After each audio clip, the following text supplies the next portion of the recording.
Яңалыклар вакыты үз эшен башлап җибәрде. Студияда Алсу Нуриева, исәмсез. Скоро будем оснащать их специальными системами. Әлмәт мәктәпләрендә контроль үткәрү пунктлары урнаштырыла. Есть что показать и посмотреть. Бөгелмә районының мәктәбендә милли мәгариф темасы кузгатылды. Чтобы водитель тебя заметил в темное время. ЮХИДИ инспекторлары иминлек сагында. Татарстанда узган тәүлектә 251 яңа коронавирус очрагы теркәлгән. Зарарлануның 3 очрагы читтән кертелгән, калганнары контактлар дип хәбәр итә Татарстан Республикасы Сәламәтлек саклау министрлыгының матбугат хезмәте. 93 кеше хастаханәгә урнаштырылды, 158 кеше өйдә дәвалана. Татарстанда иң күп яңа авырулар Казанда 167 кеше, Яршаллыда 18 кеше чир йоктырган, Яшел Үзән районында тагын 14 авыру теркәлгән, Буа районында тагын 8 кеше авырый. Түбән Кама районында 7, Әбиектау районында 6 кеше. Башка районнарда 5 очрактан азрак булган. Республиканың 23 муниципалитетында барлыгы инфекцияләр ачыкланган. Шулай итеп, 2021 елның 25 ноябрендә мәгълүматлар буенча төбәктә пандемия башланганнан бирле авыруның 36808 очрагы рәсми рәвештә расланган. Татарстанның 30416 кешесе сәламәтләнде, өстәвенә 300 кеше узган тәүлектә дәваланды. Тәүлек эчендә коронавирус 1238 Россияле гомерен үзгән. Барлыгы 269057 кеше инфекциядән үлгән. Барлыгы 1 978 471 татарстанлы вакциналаштырылган. Бер көн эчендә вакцинацияләрнең саны 17530-га җиткән. 2 дозада 1 486 548 кеше прививка ясаткан. Әлмәт мәктәпләрендә 22 ноябрьдә урнаштырылган контроль үткәрү пунктлары Face ID системасы белән җиһазландырылачак. Бу хакта Әлмәт районы башлыгы Тимур Нагуманов туры эфир барышында хәбәр итте. Район башлыгы сүзләренә караганда, мондый мәктәпләр территориясе гади гражданнар өчен дә ачык булачак. Мин моның белән бөтен кеше дә килешә алмавын аңлыйм, чөнки кайберәүләр мәктәп территорияләре үз яллары өчен кулланырга күнеккән. Әмма закон һәм таләпләр бүген мәктәп территориясе ябык булырга тиеш. Шуңа күрә махсус КППлар барлыкка килә дип билгеләп үтте ул. Татарстанда барлык дәүләт һәм муниципаль белем бирү учреждениеләрен саклауга 2022 елда 1,1 миллиард сум бүлеп биреләчәк. Сүз 1, 2 һәм 3 категория мәктәпләре турында бара. Мондый карар Казанның 175 номерлы гимназиясенә һөҗүм иткәннән соң кабул ителгән. На данном этапе предусмотрены у нас для школ первой категории. Школы первой категории – это школы, где более 1000 учеников. Мы их начали монтировать. Скоро будем оснащать их специальными системами Face ID для того, чтобы ускорять процесс прохождения. Бөгелмә районының 2-нче Карабаш урта гомум белем бирү мәктәбендә милли мәгарифне үстерү һәм рус теле программаларына багышланган семинар булып узды. Анда районның белем бирү учреждениеләре җитәкчеләре катнашты. Ул туган телләр һәм халык бердәмлеге елы уңаеннан оештырылган иде. Тулырак бу турыда алдагы сюжетта сөйләрбез. Икенче санлы Карабаш мәктәбен мәгариф милли проектында катнашу өчен сайлау очраклы түгел. 2019 елда биредә үсеш ноктасы цифрлы һәм гуманитар профильле мәгариф үзәге ачылды. Мәктәп районның иң борынгы мәгариф учреждениеләренең берсе, Бистә яшьтәше. Монда Татарстан Республикасының 2 дәүләт теле кулланыла. Балалар татар һәм рус телендә белем ала. Бу уку елында әлеге мәктәптә беренче татар сыйныфы ачылды. ОБЖ, информатика, технологиялар кабинетларына, шахмат зонасына, ашхана һәм кухняга ремонт ясалган. Тематика, связанная с годом родных языков и национальных. Тематика туган телләр һәм милли мәгариф елы белән бәйле. Без барлык гомуми белем бирү учреждениеләре җитәкчеләренә бу уку йортында нинди эш башкарылуын, нинди нәтиҗәләргә ирешүләрен күрсәтергә телибез. Аларда балаларны туган телләрендә аралашу планы бар. Татар теленә өйрәтү шул исәптән күрсәтергә һәм карар әйберләр күп. Развивающего деятельность детей и педагогов. Есть что показать и посмотреть. Икенче Карабаш мәктәбендә белем бирү сыйфаты мәгариф системасының белем бирү эшчәнлегенең нәтиҗәлелеге һәм уңышлылыгының иң мөһим критерийларының берсе булып тора. Биредә 38 педагогтан торган тотрыклы коллектив эшли. Аларның 60-тан артыгы шушы мәктәпне тәмамлаучылар. На сегодняшний день В Карабашской школе номер 2 обучается 443 ученика, 23 класса. Бүгінгі күнде Қорабаш ғымуми білім беру мәктәбендә 443 бала, комплектта 23 сыйныф укый. Быйыл беренче татар классын ачтык. Барлык сыйныфлар да параллель рәвештә билингваль классларга ия. Аларда укыту рус телендә генә түгел, татар телендә дә бара. Шулай итеп балалар үзләренең туган телен үзләштерәләр. Именно свой родной татарский язык. Икенче Карабаш мәктәбе укытучылары педагогик коллективның югары сыйфатлы эшенә ирешү өчен квалификация күтәрү курсларында белем ала, осталыкларын камилләштерә, методик эш белән шөгыльләнә, үз укыту системаларын ясый. Семинарның ачык дәресләрендә алар уку учреждениесе җитәкчеләренә шуларны тәкъдим итте. Сегодня будет урок развития речи, на котором я буду. Бүген сөйләмне үстерү дәресе булачак. Анда мин балаларны хат язарга өйрәтәчәкмен.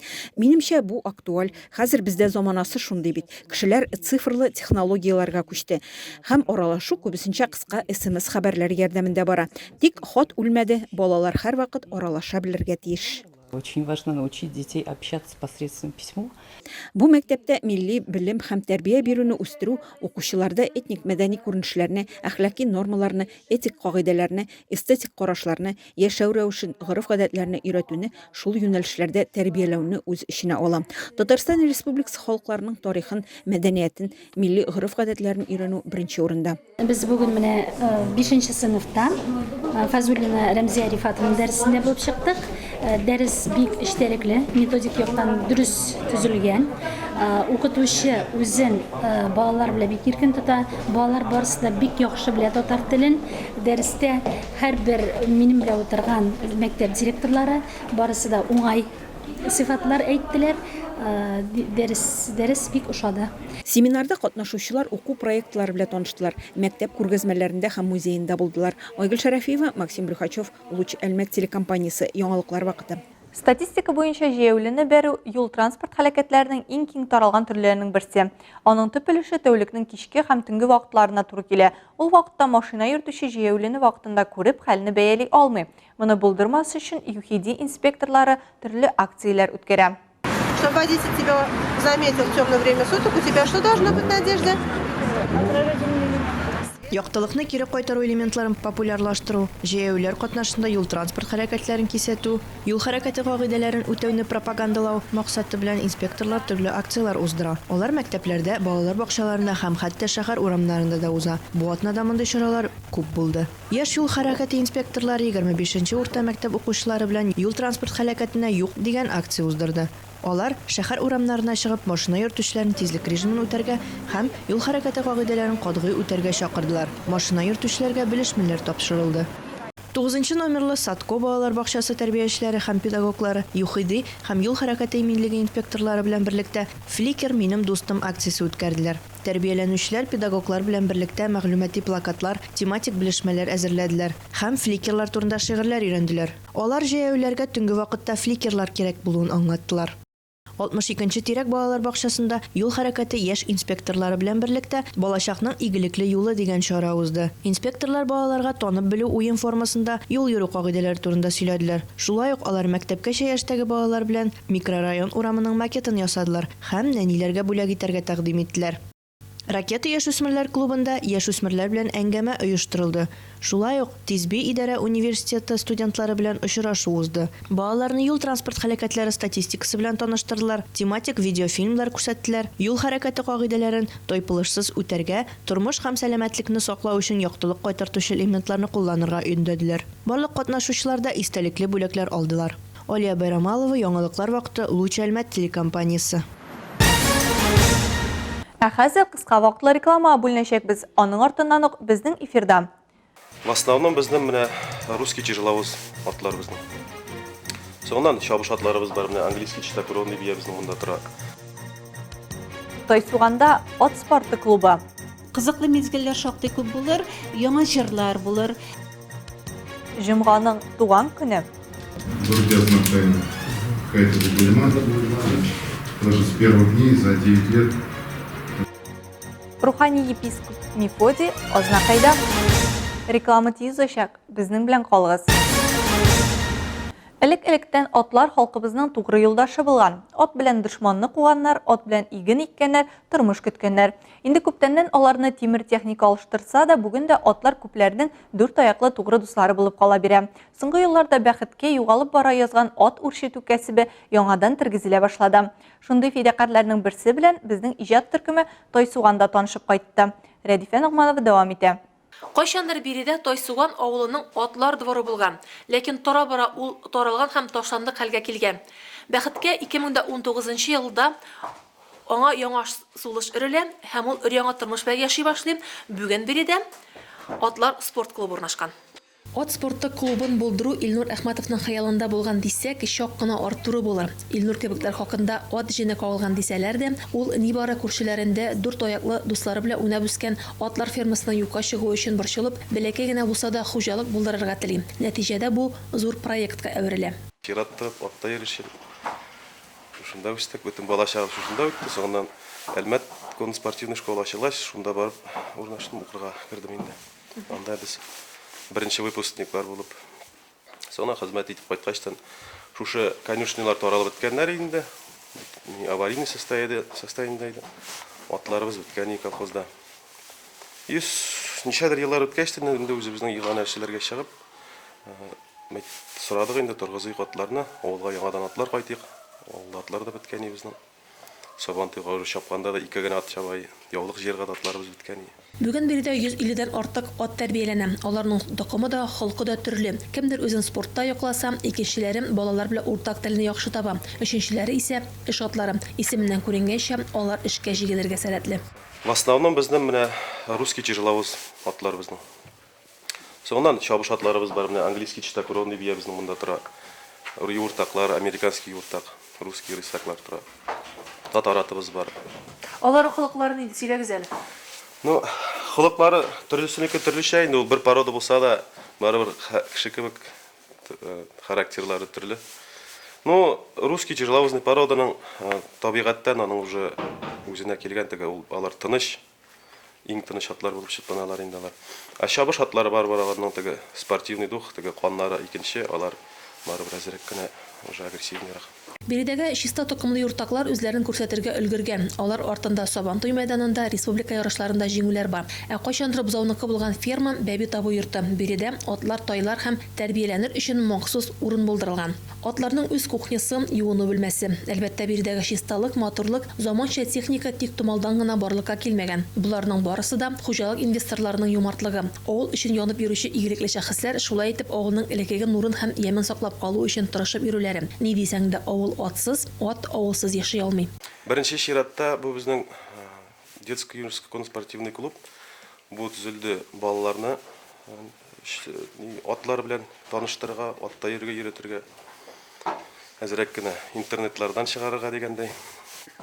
И шул спортивный направление инде безнең юртак чабыш атлары белән һәм хәзер менә рус токымлы игатларын үстерәбез, чирзлавызлар. Аларны киләчәктә реализациягә инде. Рәдифә Ногманова, Вадим Тарасов, яңалыклар вакыты, Луч Әлмәт телекомпаниясе.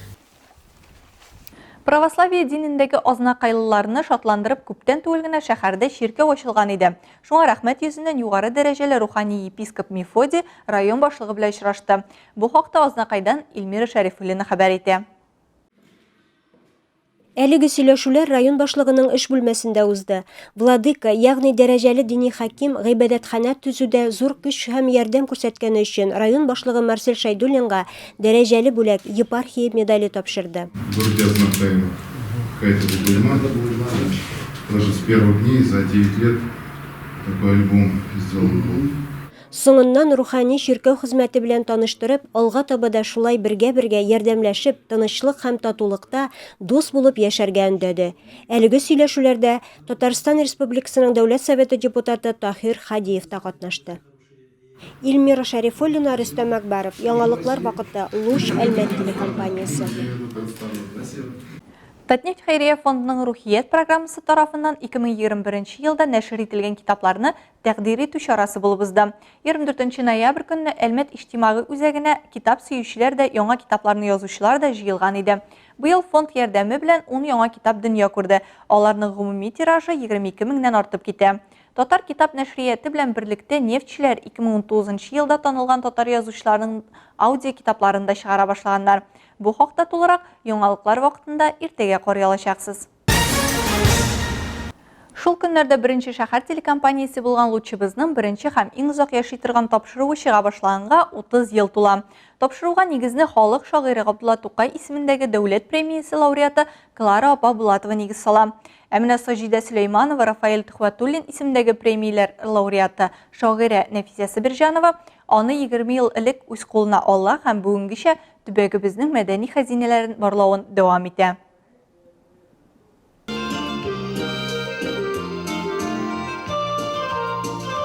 30 ел дәверендә җомга күп кенә талантлы балаларга иҗатка юллама биргән. Биредә ширкангыч алып олы сәхнәгә күтәрелгән җырчылар, биючеләр, артистлар бихисап. Шуңа күрә гаҗәеп талантлы кешеләр белән горурлана торган Әлмәт төбәгендә милли мәдәни җомганың шул дәвер экраннардан төшмәве табигый ки. Бу тапшыруда Луч телекомпаниясенең берничә буын телетамашачылары үсеп чыкты. Шуңа күрә җомга бәйрәме барыннан да элек 30 ел дәвамында тапшыруның төп геройларына әверелгән кешеләрнең бәйрәме. 10 еллык җомганың туган көнен Татар дәүләт драма театры сәхнәсендә бәйрәм иткән идек. 30 еллыгында да очрашу урынын үзгәртмәскә иде ниятебез. Тик менә пандемия үзенчә хәл итә. Шуңа күрә бәйрәм Луч Әлмәт телеканалы эфиры форматында узарга тиеш дип карар кылына.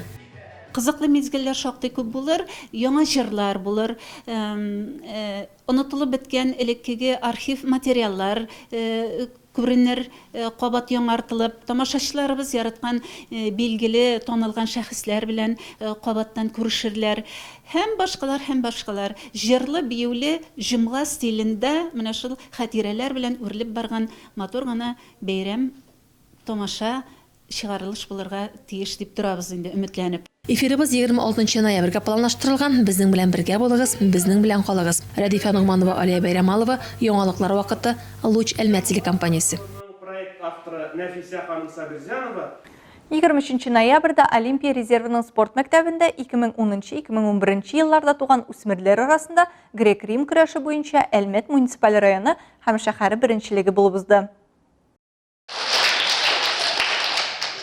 23 ноябрьдә Олимпия резервының спорт мәктәбендә 2010-2011 елда туган үсмерләр арасында грек-рим көрәше буенча Әлмәт муниципаль районы һәм шәһәре беренчелеге булып узды. Ярышларда 101 спортчы катнашты. Алар Олимпия резервы спорт мәктәбенең грек-рим көрәше бүлегенең тәрбияләнүчеләре. Чараны Әлмәт шәһәренең Туше грек-рим көрәше федерациясе президенты, Советлар Союзының классик көрәш буенча спорт мастеры Николай Богданчиков һәм Олимпия резервы спорт мәктәбе директоры грек-рим көрәше буенча Россиянең спорт мастеры Эдуард Гаджиев ачты. Напомнить, что вы тренируетесь в одной из самых сильных спортивных школ нашей республики. Көрәш 2 киләмдә 14 авырлык категориясендә барды. Әлмәт яшь көрәшчеләре сыйфатлы әзерлек һәм гадел көрәш күрсәттеләр. Ярышлар нәтиҗәсендә 14 алтын, 14 көмеш һәм 21 бронза медаль уйнатылды. Барлык җиңүчеләр һәм призерлар истәлекле призлар, грамоталар һәм медальләр белән бүләкләнде. Шулай ук иң яхшы технику җиңүгә омтылыш, иң яхшы судья номинацияләрендә бүләкләр тапшырылды. Әлеге ярышлар нәтиҗәләре буенча грек-рим көрәше буенча Әлмәт шәһәренең җыелма командасы ачыкланды. Ул республика һәм бөтен Россия дәрәҗәсендә безнең шәһәрдә аны яклаячак. И самая главная задача наша, вот мы видим в своей федерации задача сплотить. Һәм иң мөһим бурыч без үз федерациябызның максаты итеп күрәбез балаларны үзара дус итү, күбрәк спорт залына килүләре. Бу спорт комплексында мин аны шулай атыйм. Олимпия резервы мәктәбенең 7 залында егетләргә шөгыльләнергә киләмнәр бар. Менә шундый ук зал янәшәдә генә бар. Монда ук беренче катта урнашкан. Рядом здесь, в этом комплексе, на первом этаже, и для детей, которые начинают только первый класс и так далее. Кичә Ижсталь нефтяник хоккей командалары матчы узды. Удмуртиядә ковидка каршы кертелгән чикләүләр сәбәпле уен буш трибуналар белән уза. Командаларның җан атарлары игътибары электрон җайланмалары экранында була. Беренче период бер командага да уңыш китерми. Беренче алка 2-20 минутта кертелә. Иван Ковалев тапшыруыннан счетны Артур Балтанов ача. Уенның 44 минутында да Артур Балтанов Әлмәт командасына уңыш китерә. Шулай ук 3-нче периодта Игорь Полыгалов та алка кертә. 0-3 нәтиҗәсе белән нефтяник регуляр чемпионатның беренче яртысын төгәлли. Чираттагы үз бузындагы серия 30 ноябрьдә башланачак. Юбилейный боз сараенда Казанның Барс командасын кабул итәчәкбез. 21 ноябрьдә Зей шәһәренең 4-нче мәктәбендә авиамодельләштерү спорты буенча республика ярышлары узды. Шәхси һәм командалар беренчелегендә республикабызның 46 мәктәп укучысы катнашты. 46 яшь авиамодельләштерүче Әлмәт, Әтне, Зей, Кукмара, Саба, Спас районнарына һәм Яршаллы, Казан шәһәрләреннән җыелды. Әлмәтне яшь техниклар станциясе командалары тәкъдим итте. Җитәкчеләре Григорий һәм Альмира Китаевлар. Ярышлар 13 команда арасында 3 яшь төркеме буенча узды. Модельләр очыш дәвамлыгына кул һәм катапультлар белән очыртылды. Әлмәт авиамоделистлары 3 призлы команда урынын яуладылар. F1N планерлары классында беренче урында Сабина Гатина, Сәйит Әхмәтҗанов, Азамат Хәйретдинов. Икенче урында Тимур Султанов, Батыр Канзафаров, Самат Сабиров командасы. F1N 150 планерлары классында икенче урында Сабина Гатина, Сәйит Әхмәтҗанов, Азамат Хәйретдинов. Шәхси беренчелектә әлмәтлеләр 8 призлы урын яулый. Шәхси беренчелектә җиңүчеләр һәм призерлар, дипломнар һәм медальләр, командалар, кубоклар һәм дипломнар белән бүләкләнде. Бу сезгә җиткерәсе соңгы мәгълүматыбыз иде. Мин Алсу Нуриева һәм монтаж операторы Илдар Гимаев сезнең белән саубуллашабыз. Киләсе очрашуларга кадәр.